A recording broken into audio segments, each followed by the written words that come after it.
হরে কৃষ্ণ। শতকণ্ঠে গীতা পাঠ প্রথম প্রতিষ্ঠা বার্ষিকী সনাতনী ডেভেলপমেন্ট ফাউন্ডেশন।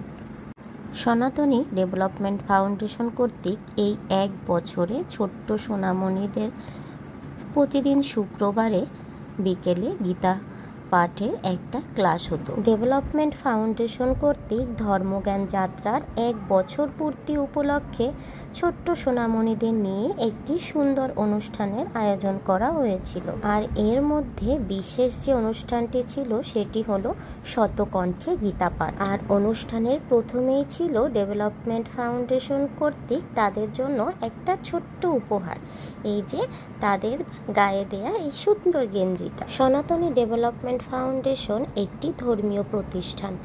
এখানে সকল বাচ্চাদেরই কিন্তু এই গেঞ্জিটা দেয়া হয়েছে, আর সবাই খুশি মনে এই গেঞ্জিটা পরে কিন্তু নাচানাচি করছে। আর আমার আরও সোনা তো এই গেঞ্জিটা পেয়ে খুব খুশি। আসলে বাচ্চারা কিন্তু কোনো গিফট বা উপহার পেলে অনেক অনেক খুশি হয়ে যায়। আর কিছুক্ষণের মধ্যেই আমাদের অনুষ্ঠানটা কিন্তু শুরু হয়ে যাবে। যারা এখানে ভলান্টিয়ারের দায়িত্বে ছিল তারা কিন্তু সুন্দর মতো বাচ্চাদের বসিয়ে দিয়েছিল। আর এরপরে উদ্ভাবনী ধর্মীয় নৃত্য করলো সনাতনী ফাউন্ডেশনের 2 জন ছোট্ট ছোট্ট ক্ষুদি শিল্পীরা। আর এই যে ছোট্ট ছোট্ট সোনামণিরা সবাই কিন্তু সারিবদ্ধ হয়ে বসে পড়েছে। আমরা নিজেদের বাচ্চাদের যদি ধর্মজ্ঞান সম্পর্কে সঠিকভাবে বুঝাতে পারি তাহলে কিন্তু বাচ্চারা বড় হয়ে এই ধর্মপথেই এগোবে। সকল মা বাবাদেরই উচিত পড়াশোনার পাশাপাশি এই ধর্ম বিষয়ের জ্ঞানগুলোও প্রদান করা। আর এই সনাতনী ফাউন্ডেশনের মাধ্যমে আমাদের শিশুরা কিন্তু এই ধর্ম জ্ঞানগুলোই পাচ্ছে, তাই আমি তাদের আন্তরিকভাবে ধন্যবাদ জানাচ্ছি। এরপরে শুরু হলো অনুষ্ঠানের পরের পর্ব। বাগেরহাট রামকৃষ্ণ মিশনের ধর্মযাজক এসে মঙ্গল প্রদীপ জ্বালানোর মাধ্যমে আরেকটি পর্ব অনুষ্ঠানের শেষ করলো। আর মঙ্গল প্রদীপ জ্বালানোর মাধ্যমে আমরা ভগবানের কাছে সবার জন্য মঙ্গল প্রার্থনা করলাম। মঙ্গল দ্বীপ জ্বালানো শেষ হবার পরে শুরু হলো উদ্ভাবনী গীতা পাঠ। চলুন তাহলে আমরা গীতা পাঠের কিছু অংশ একটু শুনে নেই।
চতুর্থ অধ্যায় ভক্তিযোগ থেকে 8 ও 9 নম্বর শ্লোক অর্থসহ পাঠ করছি।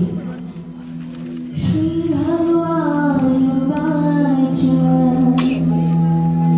নাহি গণেন সদৃশম পবিত্রমিহ বেদতে তৎসেয়ং যোগ সংসিদ্ধ্যা কালেন ত্বনির্গতি।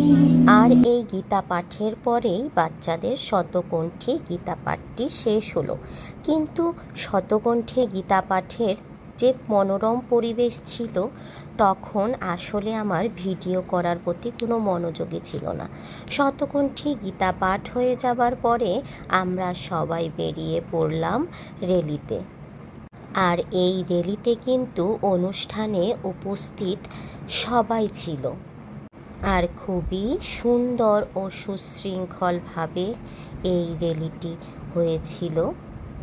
ধর্মক্ষেত্রে আসলে কিন্তু মনটা ধর্মের চেতনায় ভরে যায়।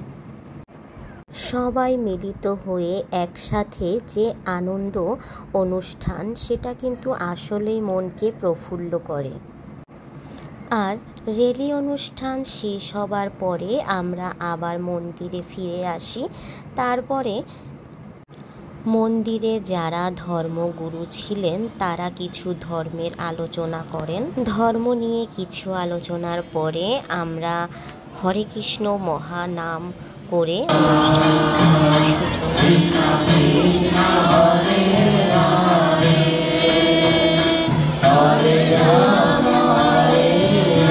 মহানাম হয়ে যাওয়ার পর প্রসাদ বিতরণের মাধ্যমে অনুষ্ঠানটি শেষ হয়। খুবই সুন্দর ও সুশৃঙ্খলভাবে আজকে এই সনাতনী ডেভেলপমেন্ট ফাউন্ডেশনের অনুষ্ঠানটি সম্পন্ন হলো। অনেক অনেক ধন্যবাদ জানাচ্ছি এই ডেভেলপমেন্ট ফাউন্ডেশনের সকল আয়োজকদের, যারা অনেক কষ্ট করে এইভাবে এত সুন্দর একটি অনুষ্ঠানের আয়োজন করেছেন। আর অনেক অনেক ভালোবাসা এই ছোট্ট ছোট্ট সোনামণিদের, যারা সকাল থেকে এতটা সময় পর্যন্ত এখানে ছিল।